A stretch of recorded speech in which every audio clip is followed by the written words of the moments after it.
Assalamualaikum warahmatullahi wabarakatuh semuanya. Nah, ini akan saya jelaskan.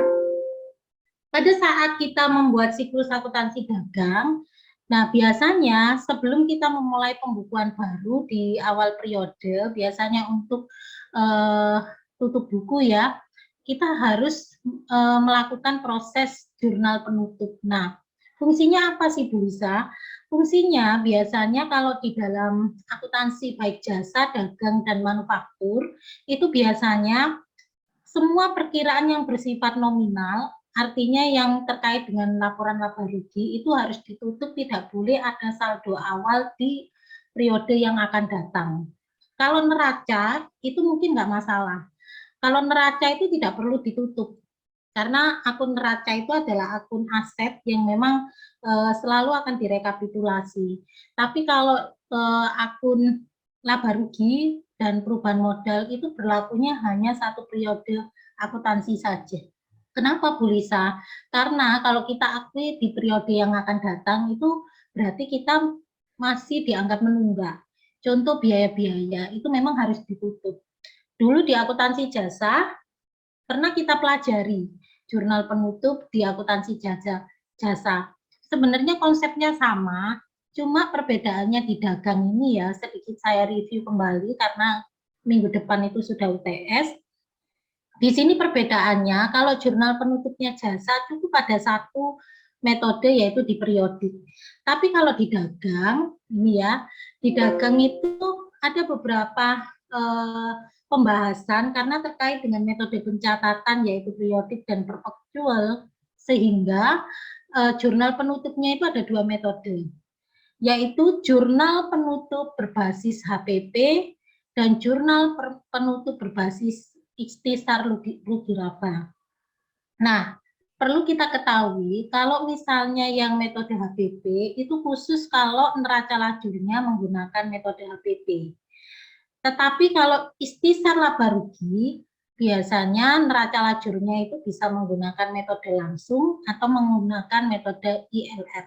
Nah, bagaimana Bu konsep penutupnya? Kalau misalnya kita menggunakan HPP, perhatikan nanti baru kita. Nah, di sini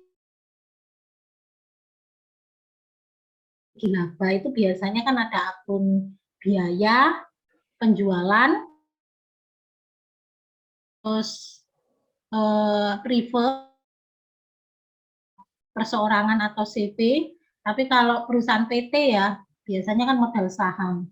Jadi akun dividen dan lain-lain itu tidak perlu ditutup. Terus bagaimana kita menutupnya? Misalnya ya kalau ini berbasis HPP, HPP itu kan posisi normalnya berada di debit nih, ya kan? Saya tunjukkan contohnya langsung. Kalau ini kan teorinya, teori HPP bisa dilakukan. Nah, ini langsung prakteknya. Jadi misalnya ya, kalau ada saldo akun HPP di sebelah debit, maka nanti kalau kita membuat jurnal penutup berbasis HPP, HPP ini dibalik ditaruh kredit.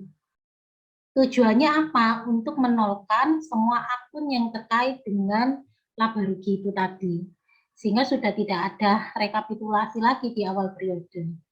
Nah, terus debitnya adalah ikhtisar laba rugi. Begitu. Ini kalau HPP. Nah, HPP ini menggantikan akun yang bersifat seperti pembelian, retur pembelian, potongan pembelian, terus biaya angkut masuk. Itu adalah kalau kita mau menggunakan akun HPP, tidak akan ditemui akun pembelian dan teman-temannya di metode ini. Makanya nanti kalau yang pembelian kok tidak ditutup, Bu, itu di metode ikhtisar laba rugi. Oke, ini yang pertama. Terus yang kedua, menutup akun biaya-biaya. Jadi semua biaya yang di neraca lajur itu posisi normalnya di debit, maka nanti pada saat kita tutup, dibalik semuanya ditaruh di kredit. Begitu. Terus setelah itu tandingannya adalah ikhtisar laba rugi. Ini harus dirinci semua, tidak boleh di total langsung, baru langsung nanti ikhtisar rugi laba debitnya, tidak boleh. Karena setiap biaya ini kan akunnya berbeda-beda. Nah, ini untuk yang kedua. Terus yang ketiga, menutup akun penjualan. Nah, penjualan ini kan posisi normalnya di kredit. Ini sudah saya tunjukkan di PPT. Nanti akan saya share di Classroom ya. Ini dibalik ditaruh di debit, kan dimaukan. Retur dan pengurangan penjualan ini ya, potongan penjualan ini berada di kredit, dibalik nanti ketika di debit ya maaf ini keliru naruhnya ya. Jadi retur dan potongan penjualan ini di debit. Ini keliru, nanti coba saya perbaiki dulu sebentar. Ini di debit biar nggak salah persepsi. Nih, posisi salah ketik ini tadi. Oke ya, nah ini baru benar. Oke, saya revisi. Retur dan potongan penjualan kan posisinya di debit, dibalik ditaruh kredit. Sehingga posisinya nanti 14 di kredit, potongan penjualan di kredit, maka kan ini kan besar di debit, sisanya itu diakui sebagai istisar laba rugi. Begitu, itu yang ketiga. Setelah nanti menutup semua akun yang terkait dengan penjualan, misalnya Bu Lisa kalau ada akun pendapatan lain-lain seperti sewa, tetap harus ditutup. Boleh dijadikan satu di sini, kalau misalnya pendapatan kan sama-sama kreditnya, boleh dijadikan di bawahnya penjualan boleh, atau dipisah seperti ini. Kan tetap pendapatan ini kan posisi normalnya di kredit, dibalik ditaruh di debit, terus kreditnya istisar laba rugi. Begitu. Jadi membalik semua akun yang ada di kolom neraca lajur laba rugi. Terus ini adalah mencari laba. Misalnya nanti terjadi laba pada neraca lajur, nanti akan saya tunjukkan langsung prakteknya di kertas kerja yang kalian kerjakan kemarin, supaya lebih jelas, ini baru teorinya. Nah, nanti kalau laba, baru ini posisi normalnya laba itu kan di kredit, ya kan? Nah, baru nanti istisar laba rugi ini ditaruh di debit, kreditnya adalah modal, gitu. Istilah istisar laba rugi ini sama dengan laba di perusahaan, tapi bersifat sementara. Nah, kalau rugi bagaimana Bu? Kalau rugi, berarti labanya berjalan ya, laba iya, berjalan benar. gitu ya. Benar Mbak Sinta, laba periode berjalan, benar sih, pinter. Ada laba ditahan, ada laba periode berjalan, begitu. Kalau yang ini kan laba periode berjalan, benar. Terus kalau rugi bagaimana? Kalau rugi tinggal balik, modalnya berada di debit, kreditnya itu istisar laba rugi. Ini pengecualian kalau posisi neraca lajurnya itu terjadi laba, gitu. Jadi apa saja yang kita tutup di sini? Yang pertama adalah HPP, itu kalau menggunakan metode HPP. Kedua biaya, ketiga penjualan, keempat pendapatan lain-lain, kelima adalah laba yang ada di posisi neraca lajur. Terus kalau ada prive, ya kita tutup privenya. Nih, prive itu kan berada di debit. Kalau misalnya privenya tidak ada, ya tidak perlu ditutup. Gitu. Prive berada di debit, dibalik taruh kredit, terus akun tandingannya tidak boleh istisar laba rugi karena dia kan terkait dengan modal. Sehingga debitnya adalah modal. Nah, nanti kalau misalnya ini semua tidak ditutup ya, biasanya kalau software itu dia ada menu khusus untuk menutup buku itu biasa baik itu accurate atau myop itu dia langsung menjurnal apa ini menutup sendiri. Biasanya akun yang bersifat laba rugi itu sudah nol semua kalau sudah ditutup, sehingga saldo awalnya yang muncul itu neraca saldo setelah penutup itu tinggal posisi aset, kewajiban, dan modal. Begitu. Lainnya tidak ada.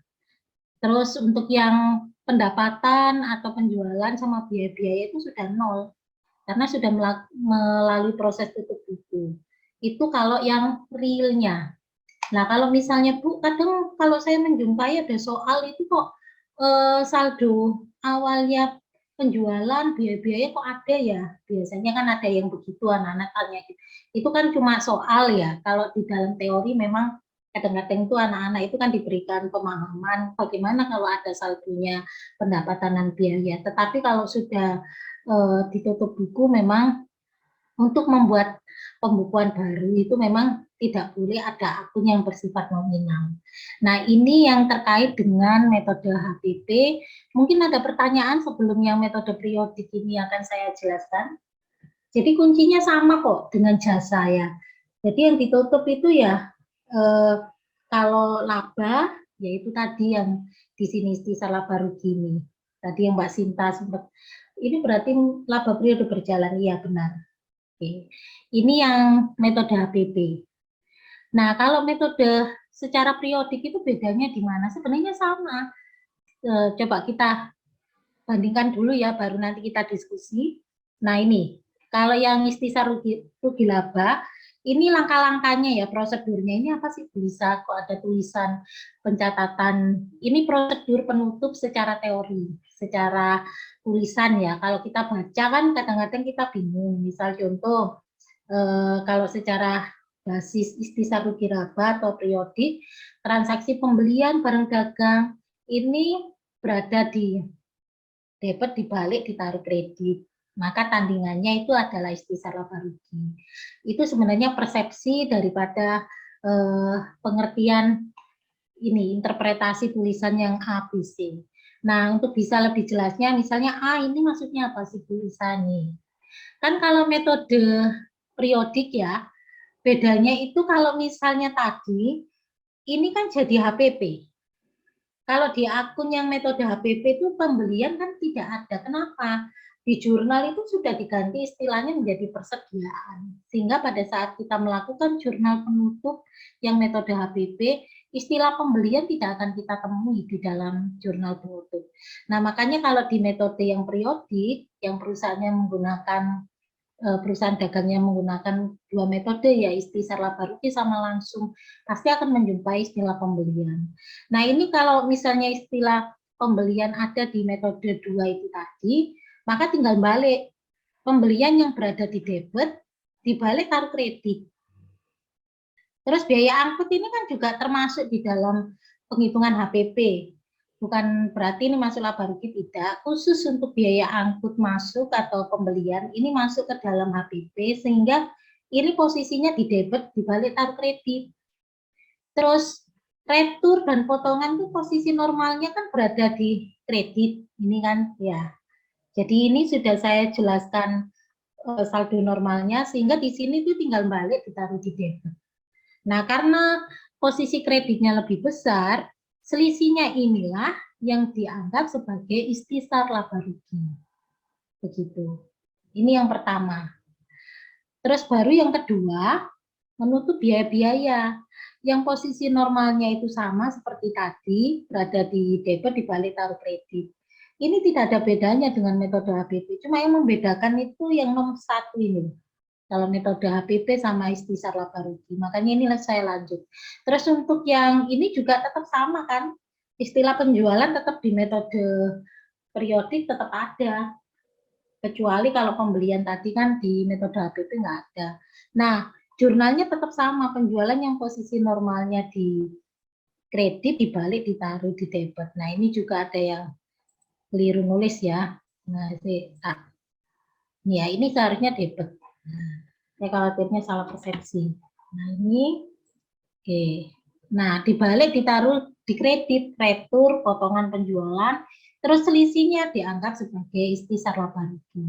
Gampang sebenarnya kok kalau kita pahami siklusnya. Terus baru pendapatan lain-lain tuh posisi normalnya di kredit dibalik taruh debit, terus tandingannya istisar laba rugi. Terakhir sama, kalau laba ya tetap kita tutup juga di metode istisar laba rugi. Terus terakhir juga ada prevo. Oke, ini langkah-langkahnya dalam membuat jurnal penutup di akuntansi dagang. Jadi tinggal pilih. Misalnya kalau di dalam kebijakannya itu menggunakan metode istisar rugi laba, ya kita harus membuat penutupnya ya seperti ini. Oke, mungkin ada pertanyaan, silakan kalau ada yang mau menanggapi, silakan.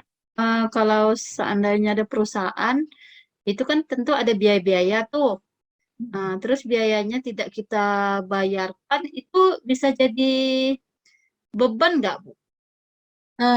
Kita punya ini ya, tanggungan pembayaran yang harus kita bayar ya Mbak Sinta. Ternyata Nah, tidak ternyata belum dibayar. dibayarkan. Mm-mm. Oke, berarti itu masih belum bisa dianggap sebagai beban, Mbak Sinta. Kita Oh, anggap sebagai hutang. Contoh misalnya Mbak Sinta ya, pada saat kita membayar gaji karyawan, itu kan biasanya dalam pembukuan sebelum diberikan ke karyawan, kan itu kan jurnal penyesuaiannya kan biaya gaji pada hutang gaji. Nah, seandainya pada awal periode itu misalnya pada saat penggajian karyawan ternyata itu tidak dibayarkan ke karyawan, berarti itu termasuk tunggakan. Sehingga berarti itu termasuk hutang ya, Bu ya, hutang gitu ya. benar, iya Mbak Sinta. Dan ini pun juga tidak bisa dilakukan jurnal penutup. Sehingga sampai kapanpun tetap akan muncul di dalam eh, istilahnya itu di dalam neraca saldo awal. Dan ini harus dibuat penyesuaian. Tidak boleh harus di. Jadi kalau yang dimasukkan beban itu apa tuh, Bu, biasanya? Nah, beban itu biasanya begini Mbak Sinta. Biasanya itu apa yang menjadi tanggungan perusahaan setiap periode itu memang benar-benar sudah dilakukan pembayarannya oleh perusahaan begitu, bukan hutang ya. Jadi eh, pengorbanan kita itu untuk mengeluarkan dalam hal operasional perusahaan untuk tujuan mendapatkan profit, kan biaya itu sebenarnya kan usaha kita untuk mendapatkan profit, tapi kan ada beberapa hal yang harus kita korbankan. Contoh misalnya Mbak Sinta, kalau kita nggak mengeluarkan listrik, operasional juga nggak bisa jalan. Contoh misalnya kita punya usaha makanan, terus ternyata penerangannya tidak ada, berarti kan kalau misalnya tidak dibayar, otomatis Bu, tapi kok listriknya tetap bisa dipakai. Cuma kan itu akan menjadi tunggakan dan efeknya kalau hutang otomatis pasti ada konsekuensi. Jadi yang dinamakan biaya itu yang benar-benar biaya itu yang memang setiap bulan itu kita keluarkan untuk operasional perusahaan dan biasanya itu dibebankan setiap periode saat itu.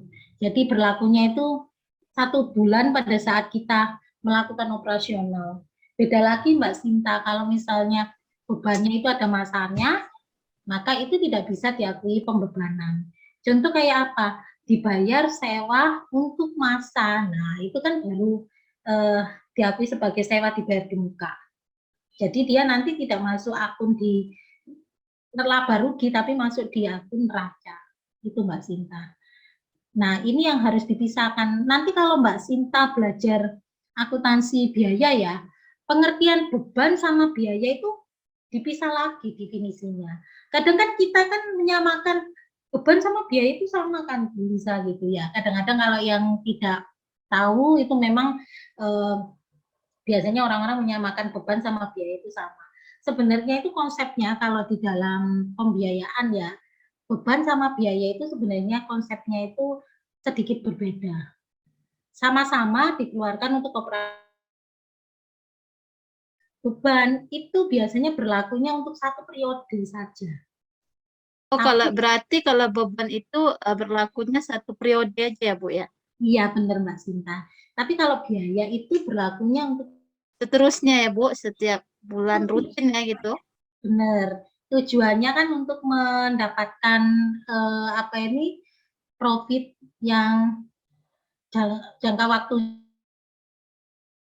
Contoh misalnya Mbak Sinta, biaya itu bisa dikategorikan kayak begini. Saya mengeluarkan biaya perawatan untuk apa ini, misalnya ada biaya-biaya untuk perawatan akibat tetap, nah itu bisa dikategorikan biaya. Kan tujuannya apa? Kita kan untuk mendapatkan manfaat masa depan kan untuk perusahaannya supaya apa? Tetap asetnya ini masih bisa dipakai. Contoh misalnya lagi, kita bayar SPP, itu beban atau biaya sih?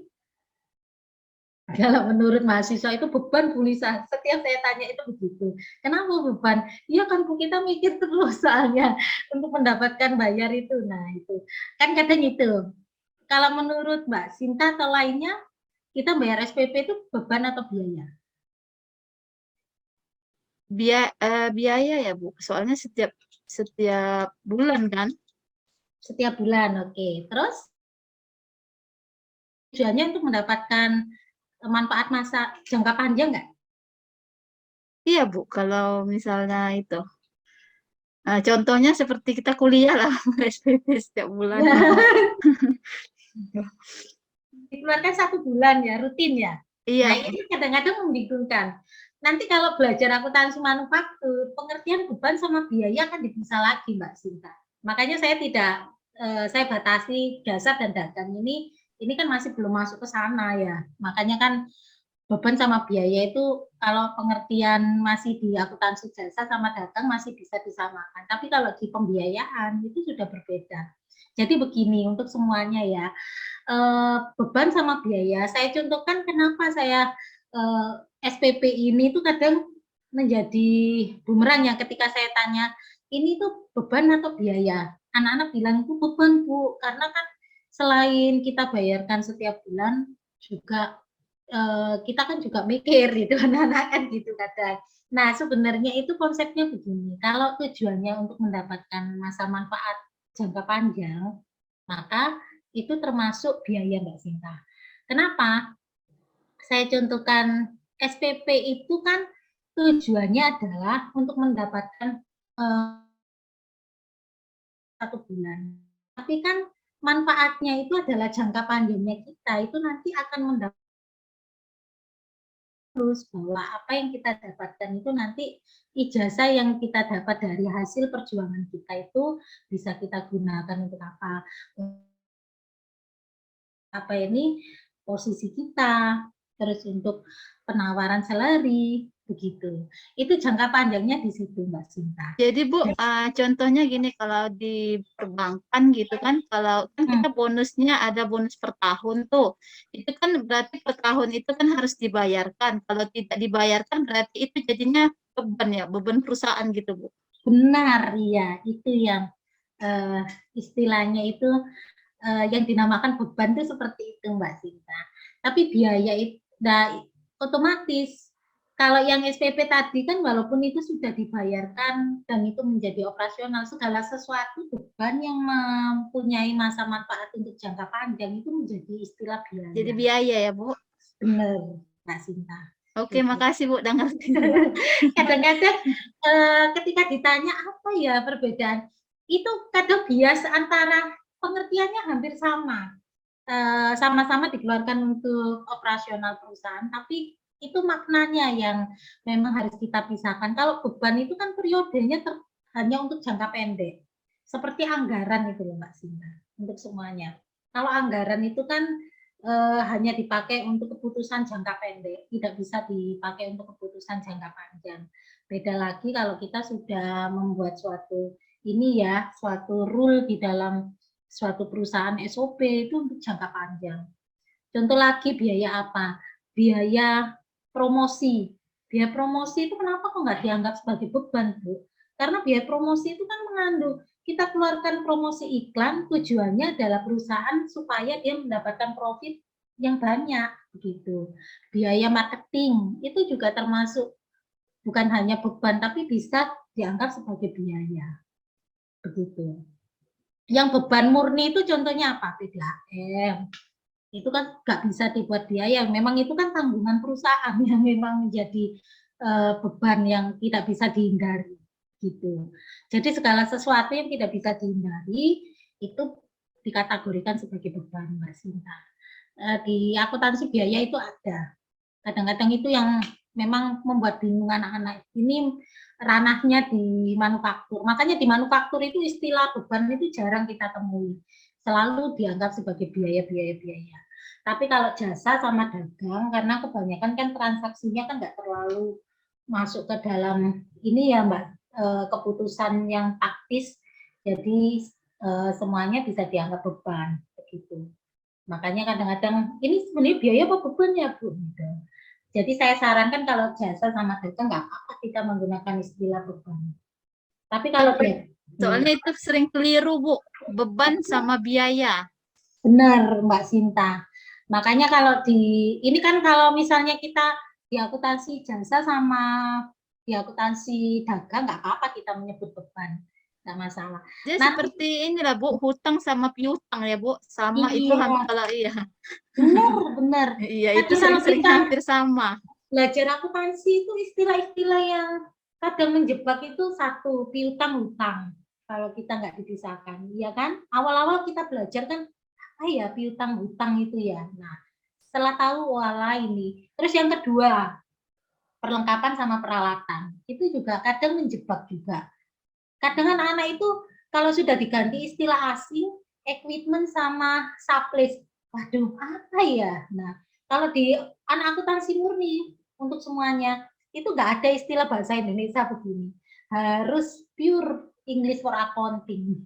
Jadi kalau belajar akuntansi itu anak-anak lebih sadis. Bahasanya bukan bahasa kayak gini. Kalau sudah masuk ke semester ini ya 3, 4 itu wajib semua akunnya pakai English for accounting. Ini masih ini Mbak Sinta mungkin masih bahasa karena anak-anak itu nanti kalau sudah software itu sudah pakai yang softwarenya itu kalau untuk yang uji kompetensi itu bahasanya sudah bahasa Inggris semua. Oh Memang iya iya. iya, memang diarah tapi nggak apa-apa ini kan untuk pembelajaran ya. Kalau di perusahaan memang kan kita kan nggak mungkin saklek kalau di perusahaan tuh disesuaikan dengan kebutuhan. Jadi semua program, software ataupun semua pembukuan ini kan juga disesuaikan dengan kebutuhan. Dan di akuntansi itu enaknya itu kita bisa mempunyai beberapa pilihan kebijakan. Jadi enaknya akuntansi begitu. Nah, seperti di akuntansi dagang kita bisa milih. Kalau perusahaannya kecil, kita jangan terlalu vakum dengan metode perpetual karena kan terkait SDM. Begitu Mbak Sinta. Ini bisa kita pelajari dari bagaimana kita belajar eh, dasar-dasar manajemen ya, struktur organisasi itu terkait dengan bagaimana penentuan fungsi dan apa ini dari fungsi ini muncullah dokumen baru menentukan kebijakan. Nah ini semakin besar perusahaannya tentunya pengendalian internetnya juga semakin berat, artinya semakin luas juga, makanya divisinya akan semakin banyak. Contoh kalau Mbak Sinta di perbankan, ini saya yakin kan sistemnya nggak seperti di perusahaan yang lingkupnya home industry, begitu. Dan saya yakin juga semua sudah tersistem menggunakan software. Iya Bu, Tapi aplikasi. kalau perusahaan-perusahaan yang kecil kita bisa memilih, kan nggak harus menggunakan software. Bisa kayak Bu Nur Aina ini kan pilihannya kalau di LPK itu boleh kita masih menggunakan Excel. Karena kan memang kita kan tujuannya adalah untuk mempermudah, bukan mempersulit ya kalau pembukuan. Jangankan ini masih mending ya kalau kita menggunakan pembukuan seperti ini. Kadang di perusahaan yang kecil-kecil itu aja nggak pernah loh dibukukan berapa profesi. Kami ini Bu, kami di lembaga tidak pernah menggunakan seperti ini. Gitu ya Mbak. Iya. Iya. Jadi saya Kalau agak sulit. Iya, benar. Iya Bu Nur Aina karena kan memang di lembaga itu kan banyak sekali ya ini apa istilahnya itu kebijakan-kebijakan yang terkait dengan pendidikan. Ya contoh misalnya kita nanti acuannya dari dinas pendidikan itu sudah ada standarnya apa-apa. Kita yang menentukan aja. Misalnya kita hanya menentukan pembukanya sederhana sama dengan ini Bu Nur Aina. Pak Nur itu kan juga yang lembaga profesional kan mungkin nggak grup dengan Polindo Internasional. Kalau yang di Polindo Internasional itu kan pembukanya sederhana sekali Bu Nuraina. Tapi kalau di STIE karena kebijakannya dari LLBT tidak boleh menggunakan pembukaan sederhana sehingga semua laporan keuangan itu wajib diaudit. Sehingga standarnya harus sesuai dengan PSAK. Makanya kalau tidak ada kebijakan yang saklek ya masih apa ini kalau yang perusahaan kecil itu kan boleh menggunakan ini ya PSAK-nya bukan PSAK yang seperti di standar yang baku nasional tidak. Iya Bu, seperti kalau lembaga-lembaga ini kan dia mempunyai tiga pelaporan nih Bu. Yang satu tuh yang silver, terus yang yang goalnya kan ada tingkatnya 1, 2, 3. Kalau yang ketiga itu sudah internasional gitu kan. Kalau kami kan masih tingkat pertama yang silver gitu. Nggak apa-apa Bu Nur Aina, yang penting kan ini ya Bu Nur Aina, maksudnya itu walaupun misalnya pelaporannya sederhana, nanti itu akan kita pelajari Bu Nur Aina di laporan as harian. Nanti mungkin hampir sama dengan yang kita pelajari setelah UTS. Nanti Mbak Sinta semuanya itu juga bisa sharing, itu juga ada manajemen piutang ya. Manajemen piutang ini semua perusahaan itu memang gampang teorinya, tapi ketika penerapan pada saat penagihan di customer, ini bagaimana caranya, ini juga perlu kita pelajari juga. Nanti itu setelah UTS. Makanya kan ini siklus ini saya selesaikan sampai di sini, sehingga setelah UTS ini kita sudah membahas lebih dalam lagi mengenai bagaimana akuntansi ini dikembangkan berdasarkan kebijakan. Begitu Bu Nur Aina. Ini Bu Nur Aina kan mungkin kalau secara prakteknya bisa ini ya sharing-sharing ya, karena memang di LPK itu kan kalau kita sakut dengan pembukuan ini ya, padahal pelaporan-pelaporan itu kan juga banyak. Makanya kan kalau kita memang basicnya adalah kondisi real, memang kita tidak bisa terlalu memaksa bahwa ini harus seperti ini, memang teorinya seperti ini ya, kalau memang bisa kita terapkan lebih ini. Tapi di perusahaan-perusahaan, jangankan yang di perusahaan LPK, UMKM aja yang sudah banyak profitnya aja, ada yang tidak pernah bikin pembukuan, itu ada yang kayak gitu. Bahkan tidak tahu bagaimana ya boleh saya bikin laporan laba rugi ya, saya kok baru tahu kalau bikin laporan laba rugi seperti ini gitu. Ada yang padahal itu sudah berjalan lama. Mungkin karena kalau laporan laba rugi itu pas saat apa aja Ibu, pelaporan SPT tahunan itu aja. Benar Bu Nur Aina, benar. Karena kan ini ya, kalau perusahaan jadi dalam sehari-harinya ini sama sekali nggak dipakai gitu kan. Iya, cuma benar. laporan SPT tahunan aja. Tapi perusahaan tuh sekarang kan sudah banyak ini ya, jasa-jasa konsultan kan sudah canggih, sehingga kan ya untuk membantu banyaknya pekerjaan yang ribet ini, biasanya kan orang-orang yang tidak sempat membuat apa ini laporan rekonsiliasi teks di apa ini pada saat ini loh, badan itu kan memang biasanya menggunakan jasa konsultan, ya nggak apa-apa. Yang penting kan kita wajib lapornya itu sudah kita penuhi ya, daripada kita kena denda 2 kali dari pokok pembayaran kita biasanya. Itu yang ya harus kita penuhi ya. Memang kalau nggak bikin khusus untuk laba rugi memang wajib, karena untuk rekonsiliasi teks itu tadi. Kalau untuk yang PPh pasal 21 kan masih kebijakan ya. Maksudnya itu bisa kita sesuaikan lah dengan kebijakan internal perusahaan. Seperti itu sih. Mungkin ada yang lain mungkin? Bu, nanya lagi Bu, modal itu berarti termasuk utang perusahaan kepada pemilik ya, berarti ya? Modal itu gimana tuh Bu? Modal itu berarti modal itu begini Mbak Sinta, modal itu adalah investasi kita. Misal contoh gini Mbak Sinta. Tapi itu termasuk itu tak Bu, macam utang perusahaan gitu bukan ya? Bukan Mbak Sinta. Modal itu sifatnya begini, modal itu ada yang sifatnya internal, ada yang sifatnya eksternal. Nah, kalau misalnya modalnya internal, berarti kan kita murni pure dari kita punya uang sendiri ya. Kita investasikan di perusahaan, kita putar kembali. Nah, dapatnya dari mana? Ya dari laba rugi, itu profit. Itu tadi, profit kita setiap periode itu. Berarti transaksi gitu ya. Transaksi itu, nah itu nanti kan diinvestasikan menjadi modal kembali, terus baru diputar lagi menjadi beban. Namun dalam kondisi perkembangan perusahaannya, modal itu tidak hanya bersifat internal Mbak Sinta, bisa juga itu kita bisa ngambil dari eksternal. Eksternalnya itu dari mana? Contoh misalnya hutang bank, itu termasuk modal. Tetapi kalau di dalam laporan keuangan itu tidak boleh dimasukkan ke dalam modal hutang, nggak boleh, tapi tetap dimasukkan ke hutang bank. Cuma nanti di dalam transaksinya itu juga akan mendukung modal yang kita punya tadi, Mbak Sinta. Itu pengertiannya. Tuh. Oh Karena gitu. iya, silakan kalau tanya lagi Mbak Sinta. Kan ini kan masih ini ya, mereview ya.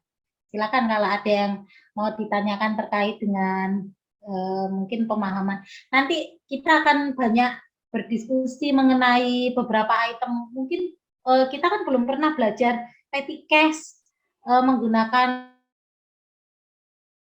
petty cash ini di setelah UTS. Petty cash itu kalau di perusahaan yang mungkin Mbak Sinta ada atau yang lainnya itu biasanya kalau perusahaannya besar kan antara bagian accounting itu dipisah dengan bagian finance. Nah, bagian finance ini yang megang kayak kotak kecil itu, yang isinya dia itu megang uang kertas, logam. Nah, khusus untuk pengeluaran rutin perusahaan seperti bayar bensin, materai itu biasanya dipisah di sisinya. Iya Bu, ada Bu, kami Bu. Ada ya, berarti Ada. bagian, Itu bagian umum tuh Bu. bagian umum ya kalau di bank ya. Di bagian umum dia terus langsung mereka ke pembukuan. Gitu ya. Cuma dia memang khusus untuk ini ya Mbak Sinta ya, megang pengeluaran-pengeluaran yang sifatnya tidak terlalu besar seperti tidak terkait pembayaran gaji karyawan atau bayar-bayar seperti yang listrik, itu enggak ya Mbak Sinta ya? Tidak Bu, kalau kita gaji lain Bu. Kalau bagian pas umum itu kayak bayar bensin, terus bayar listrik, gitu kecil lah gitu. Ya, berarti di situ bagian finance, tapi yang divisinya umum ya. Kalau perusahaan yang mungkin kayak di pendidikan itu biasanya di apa ini kalau di sini di pendidikan ini ya biasanya itu yang megang finance. Kalau di toko itu biasanya kasir Mbak Sinta. Kasir. Iya Bu. Kalau di perusahaan kayak Indomaret, Alfa itu yang megang bagian petty cash itu kasirnya. Tuh. Dan Ya di kalau atas kami di umum Bu, kita buat dulu kayak apa ya? Kayak nota apa tuh? Itu baru kita ke kasir Bu, baru diklaimkan ke kasir. oh iya, berarti itu metode dana tetap. Jadi dia Iya, nggak bisa benar Bu, mengeluarkan benar. uang apa ini misalnya walaupun habis itu harus ditukarkan dulu ya apa ini voucher-vouchernya itu ke bagian accountingnya baru bisa. Kayak persekot lah Bu ceritanya.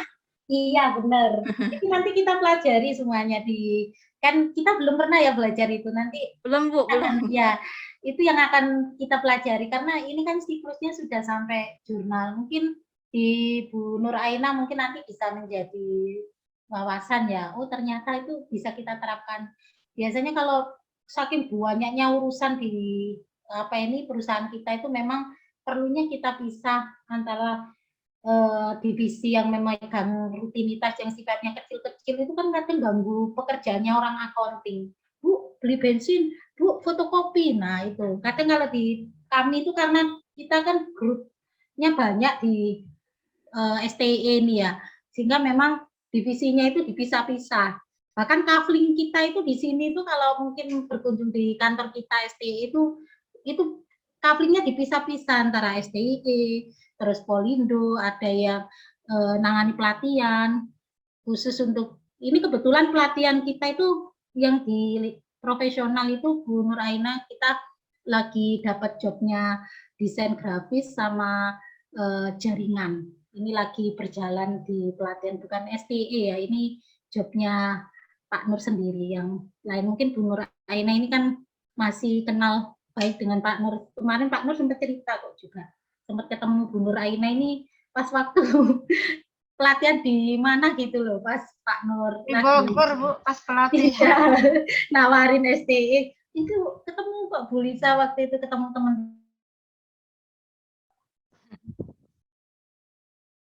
dibanding Bu Nur Aina di perusahaannya Pak Nur. Bahkan sekarang ini yang khusus menangani outbound tempatnya bagus banget suasananya. Mungkin bisa nanti silakan kalau semuanya ingin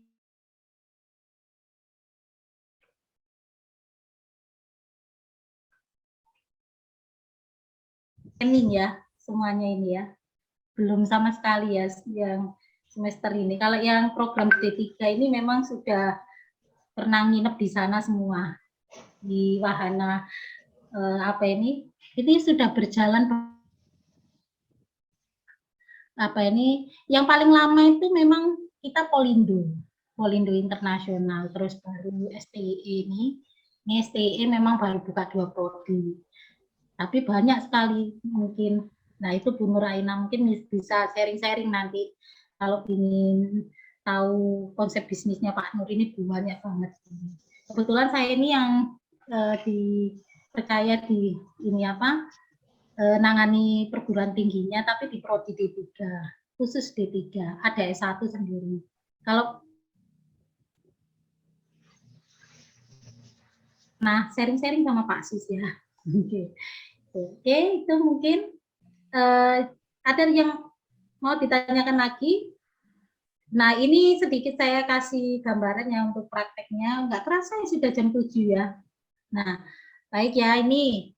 Nah, memang kadang akuntansi itu kalau tidak dikasih contoh ini ya, kertas kerjanya itu kadang-kadang, Bu, dikasih apa ini, kertas kerjanya ini masih nyambung biar nggak terlalu sulit belajarnya, supaya bisa memberikan gambaran teori dulu. Nanti kalau teorinya sudah kuat, saya yakin ketika diberi studi kasus apapun, wis gampang kok insya Allah.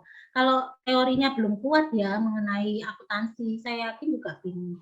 Nah ini 2 metode, ini tinggal nanti tugasnya kan nyambung dengan yang kemarin, nanti akan saya kasih langsung kertas kerjanya karena kan memang habis liburan saya yakin juga masih kondisinya kan kondisi penyesuaian ya, biasanya kalau habis libur lama terus masuk itu kok perlu penyegaran dulu. Nah ini nanti tinggal masukkan angkanya, misalnya metode HPP ini penjualan ngambil aja dari yang di sini. Nah ini tinggal ngambil aja khusus di laba rugi. Nah, gini aja. Terus pendapatan sewa nanti tinggal ngambil di sini. Cari aja akunnya. Nah, ini. Jadi biar nyambung. Terus misalnya ini nanti tinggal ngambil angka-angkanya. Kalau metode HPP bagaimana? Nah, ini ngambilnya di yang neraca lajurnya di sini saya nggak sertakan ya. Kalau misalnya mau pakai yang punya kalian, ini tinggal copy paste saja. Terus baru nanti angka-angkanya aja yang tinggal ngambil dari neraca lajur. Nah, untuk yang istisar rugi laba ini juga sudah saya sertakan kertas kerjanya, tinggal masukkan angkanya. Yang beda itu cuma di akun ini loh, kan ada pembelian, retur pembelian. Kalau di sini kan tinggal ditambahi pembelian transportasi masuk. Itu gambarannya. Nah, tugasnya yang ringan-ringan aja supaya UTS besok itu persiapannya lebih banyak, sehingga tidak membebani ketika ujian kok banyak tugas. Saya yakin dosen lain juga akan memberikan tugas sehingga biar ujiannya bisa konsentrasi dan nilainya juga bagus-bagus. Itu mungkin harapan saya ya, biar nggak terlalu berat. Nanti kalau studi kasusnya berat, ya nanti nggak konsen. Oke, itu untuk tugasnya. Sebelum waktunya habis, ini masih ada waktu 15 menit. Mungkin tadi mau didiskusikan terkait dengan ini. Nah, untuk yang transportasi masuk, sebenarnya istilahnya ini kalau di akuntansi ya, itu hampir sama dengan biaya angkut masuk. Nah, mungkin pernah dengar nggak istilah ini, kita sedikit mereview ya. Saya khawatirnya besok ujian tes keluar. Ada yang pernah dengar nggak istilah syarat pembayaran biaya angkut itu menggunakan FOB shipping point sama FOB destination? Ada yang pernah dengar istilah ini? Mungkin oke, nggak apa-apa Mas. Siapa ini? Oh, Mas Muhammad Saihur. Oke, ada yang tahu nggak? Pernah dengar istilah biaya angkut ditanggung pembeli sama biaya angkut ditanggung penjual? Biasanya diterapkan di perusahaan mana? Mungkin yang baru join ini Mas Muhammad Saihur Ramadan mungkin bisa memberikan sedikit opini. Ada yang atau Mas Muhammad Rafi'i?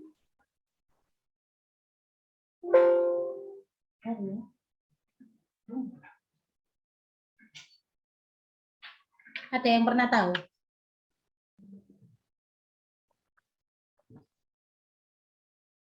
Tak kasih PPT-nya ya. Nanti gini, saya sedikit mereview kembali. Ini sebenarnya pelajaran jurnal, cuma kan dulu itu kelewat ya, belum sampai kita bahas di sini.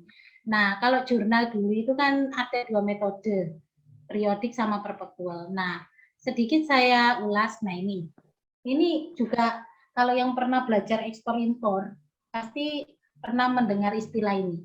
Saya sedikit review ya, mungkin nanti bisa diskusi bareng-bareng. Jadi kalau di dalam jurnal itu biasanya di perusahaan dagang itu berlaku bagaimana kita menyepakati suatu ongkos pengiriman. Nah, kalau Shopee kan juga gitu ya. Ada yang bebas ongkir, ada yang ongkirnya itu ditanggung siapakah di sini gitu. Tetapi biasanya kalau lagi promo ya, itu biasanya kan ada promo gratis ongkir tapi dengan syarat. Misalnya COD atau dengan menggunakan Shopee Pay, ada yang kayak gitu. Nah, ini berlaku juga kalau kita di perusahaan dagang, ada istilah shipping point sama destination. Nah, shipping point itu istilahnya kalau misalnya kita melakukan transaksi, biayanya itu pembeli yang menanggung semua biaya pengiriman. Jadi kalau shipping point itu penjual tidak mau tahu. Artinya ketika dia sudah mengirimkan barang, pembelilah yang menanggung semuanya. Baik nanti terjadi kerusakan, pembeli juga akan menanggung. Itu istilahnya. Kalau destination, ini penjual menanggung semua biaya pengiriman. Biasanya kalau di Shopee itu kadang-kadang begini. Ini contoh penjualan online ya. Biasanya kan berlaku siapa yang nanggung biaya ini. Kalau di Shopee itu biasanya kalau gratis ongkir itu kadang-kadang itu juga kadang penjual itu banyak yang ini ya kayak istilahnya itu dia batin gitu loh. Kadang sudah promo kok masih digratiskan ongkir. Kalau lewat makanya orang-orang itu lebih seneng pakai aplikasi Shopee itu karena promonya banyak. Itu salah satu contoh ya, contoh yang penjualan online yang banyak disukai ya. Selain yang Bukalapak, Lazada itu mungkin yang lainnya. Tapi kebanyakan yang paling banyak dikenal kan Shopee. Biasanya seperti itu. Nah, sama seperti kita pelajari teorinya, kalau misalnya kita ada istilah perjanjian di dalam invoice-nya itu ada istilah shipping point, maka kita harus sepakat bahwa pembelilah yang menanggung semua biaya pengiriman. Nah, bagaimana konsepnya di jurnal? Seperti ini. Contoh misalnya dibeli barang dagangan dengan termin 2/10 N30, harga barangnya itu adalah 9 juta, beban pengiriman 1 juta. Terus harga fakturnya itu adalah 10. Maka yang kita jurnal adalah yang harga barang ini. Pembeliannya itu 9 juta, terus beban pengirimannya, karena ini kan berlaku FOB shipping point. Berarti siapa yang nanggung? Kan pembeli. Karena ini adalah posisinya kita membeli barang, berarti kita yang nanggung. Sehingga beban angkutnya itu ditanggung di sini 1 juta. Nah, kalau seandainya kita melakukan penjualan ya dijual barang dagangan dengan berlaku FOB shipping point, maka ini tidak berlaku. 1 juta ini tidak berlaku. Begitu. Terus bagaimana kalau misalnya ini di sisi penjual shipping point? Nah, ini contohnya. Misalnya kalau kita penjualannya dengan termin 2/10 N30, tetap nanti jurnalnya piutang dagang pada penjualan seharga harga barang begitu. Harga faktur itu adalah harga pada saat di ini loh, nanti di pajak itu ini yang di diinkludkan PPN 10%, PPN masuk atau PPN keluaran. Itu contoh daripada penerapan jurnalnya. Oke, mungkin ada pertanyaan. Cuma yang kemarin itu kan belum sempat kita bahas ya. Ini berlaku biasanya kalau perusahaannya kayak furniture ini, kalau jaraknya jauh, maka biasanya itu pembeli yang nanggung. Tapi kalau jaraknya dekat, itu nggak apa-apa deh. Sama seperti Shopee. Kalau jaraknya dekat ya mungkin semuanya bisa gratis ongkir. Tapi kalau yang sudah sampai Sumatera, ini kan karena ada biaya packing, ada biaya-biaya garansi kalau produknya itu rusak karena proses pengiriman. Nah, itu kan juga perlu ada garansi juga. Nah, itu contohnya dalam penerapannya. Oke, mungkin itu gambaran untuk review di jurnal kemarin kan belum sempat kita bahas ya. Mungkin ada pertanyaan, silakan. Sudah jelas? Nah, kalau misalnya ini, saya mau tanya. Kalau PTAA membeli barang dagang senilai 1 juta dengan syarat FOB shipping point, biaya angkut dibutuhkan 50. Jurnalnya bagaimana?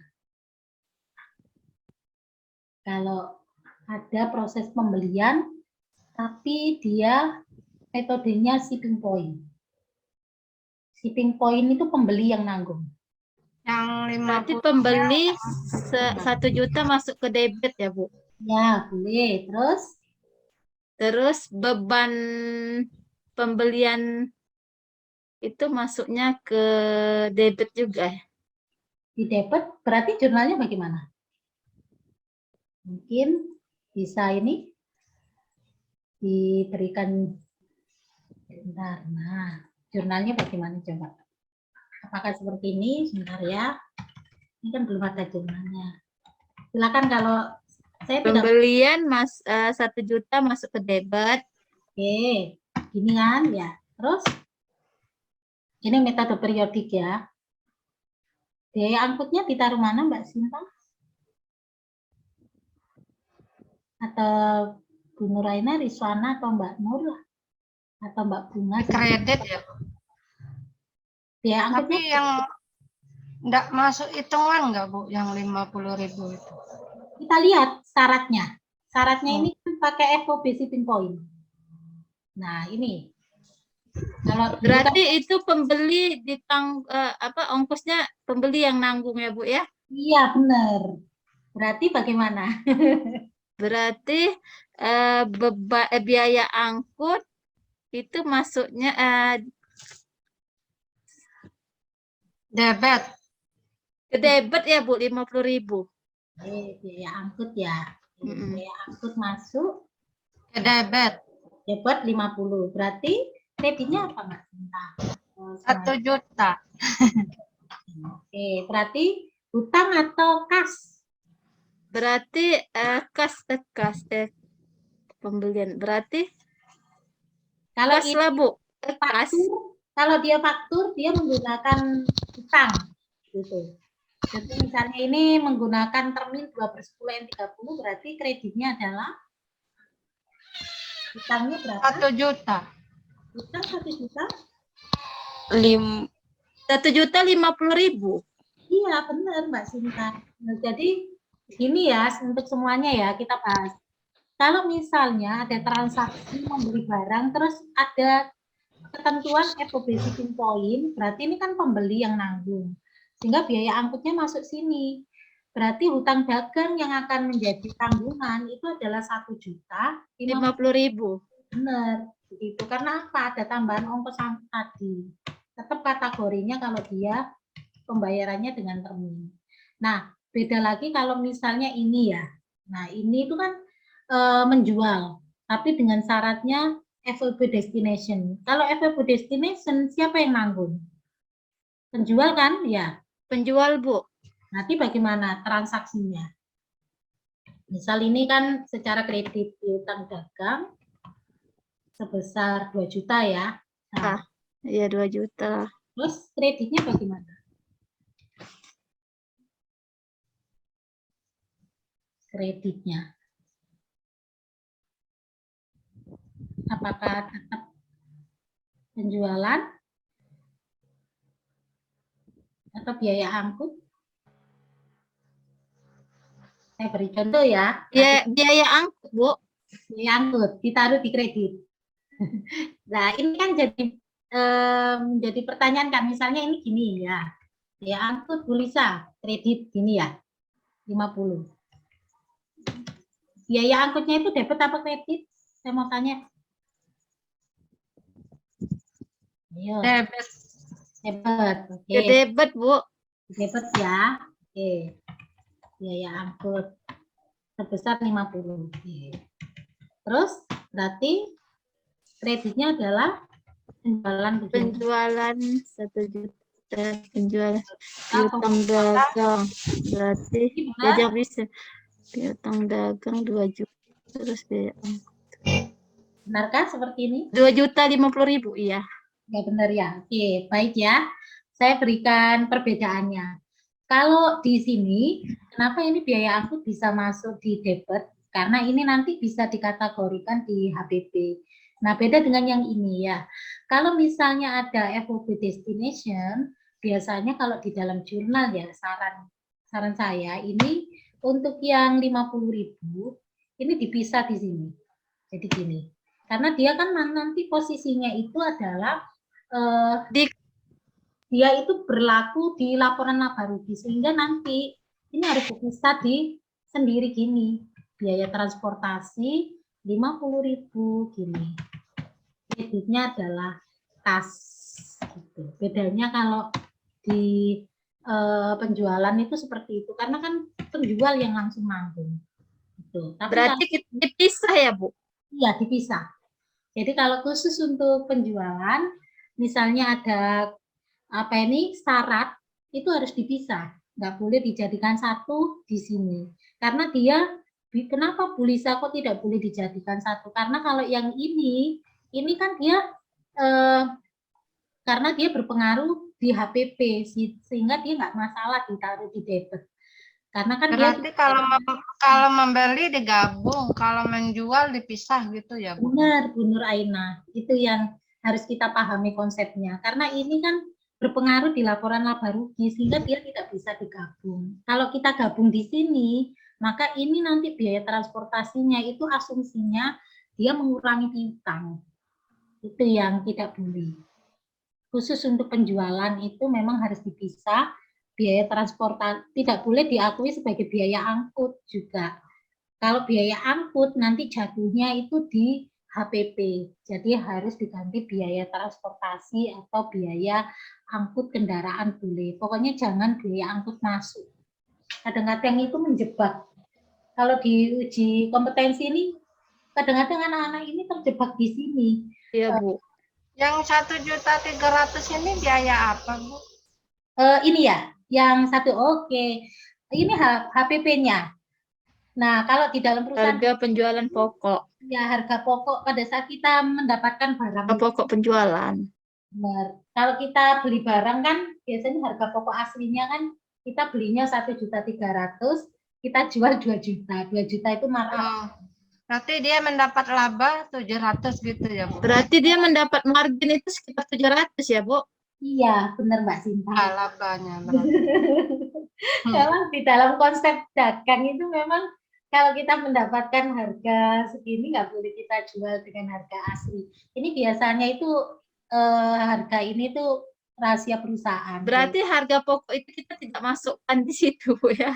Iya, tidak. Nanti ketahuan. Nanti ketahuan. Berarti itulah makanya dia ongkirnya ditanggung dengan penjual karena dia udah mendapat untung yang besar. Benar, Bu Nur Aina. Kadang itu kan pinter-pinternya perusahaan. Tapi sebenarnya Bu di Shopee itu orang itu sudah hitung sebenarnya ongkir itu kita yang bayar, tapi dia bilang itu sebenarnya ada yang kita yang bayar. Kalau kita betul-betul inilah kita apa? Bakalan rugi perusahaan Mbak Sinta sudah menganalisa gitu. Benar, apalagi kita itu juga sudah bayar pajaknya perusahaan loh. Iya, sebenarnya bukan dari perusahaan, bukan perusahaan yang membayar, tapi apa pembeli yang bayar tuh, Bu. Benar, benar itu. Makanya kan ini ya informasi harga beli ini kan hanya perusahaan yang tahu. Kalau kita jurnal di sini, waduh ketahuan. Oke, berarti ini biasanya kan gitu ya. Ini ada di ilmunya akuntansi manajemen biasanya bagaimana menentukan margin itu secara kadang orang itu menentukan margin itu enggak apa ini enggak etis kadang-kadang itu hanya melihat wes gak apa-apa jor-joran sementing apa ini saya dapat laba tapi tidak disesuaikan dengan hitungan yang real di perusahaan itu sebenarnya ada hitungannya. Nah itulah kadang-kadang ya kalau kita sesuai dengan ini kan kadang-kadang orang kan bisa menilai, oh barang gini aja, nah itu kualitas. Makanya sekarang itu banyak muncul metode itu dalam menentukan harga jual itu sekarang sudah banyak mengarah ke apa ini penghitungan secara aktivitas, tidak berdasarkan biaya. Kalau dasarnya biaya jatuhnya mahal. Makanya itu tadi ya, kalau kita di Shopee itu kadang gratis ongkir, nggak mungkin perusahaan walaupun Iya, ya nggak mungkin mereka nggak dapat ya Bu. benar. Kadang kan strateginya kan kadang itu rugi Marketing dia tuh Bu. itu rugi nih kalau saya gratis ongkir terus, ruginya itu karena banyak barang itu tertahan di apa ini di bagian pengiriman. Sekarang tuh banyak kasusnya seperti itu. Iya benar Bu. Dia tidak langsung terkirim di apa ini pembeli, kadang ditahan dulu sama pihak pengiriman begitu loh. Apalagi kalau belinya itu barang-barang yang apa ini kayak kena karantina ya, seperti tanaman itu sering tertahan di, ataupun barang-barang yang memang dia sifatnya beli di luar negeri itu juga sering tertahan di Iya, di pengiriman. karantina ya benar. Di karantina Mbak Sinta, saya beli tanaman di Sumatera itu ada yang unik-unik itu pengirimannya juga nggak langsung di karantina dulu, bahkan kadang-kadang itu harus menghubungi pihak jasa apa ini pengiriman itu supaya barang saya bisa dulu Iya. itu. Walaupun promonya gratis ongkir ternyata tetap Sebenarnya sama aja Bu, itu promosi aja gitu. Bu Lisa, ada jam di kelas lain nggak? tahu bahwa dalam penentuan itu kan dalam kita membuat suatu perusahaan itu memang kita harus bisa menentukan sebenarnya kalau dihitung-hitung ya wah ini untungnya banyak belum tentu, karena kalau kita sebagai owner itu pastinya itu kita sudah memperhitungkan biaya-biaya yang kita dapatkan dari proses penjualan itu tadi, itu biasanya yang harus kita keluarkannya itu tadi pengorbanan itu tadi, biaya listrik. Ibu Lisa, mohon maaf ya, Ibu ada di kelas lain nggak ya? Oh iya, ya sudah selesai ya. Baik ya, Iya. ini 5 menit ini. Ya kalau semuanya ada, ini tidak ada pertanyaan, jadi untuk hari ini saya akhiri dulu ya semuanya, sudah 5 menit. Semoga sehat selalu ya. Selamat malam. Assalamualaikum warahmatullahi wabarakatuh. Waalaikumsalam warahmatullahi wabarakatuh.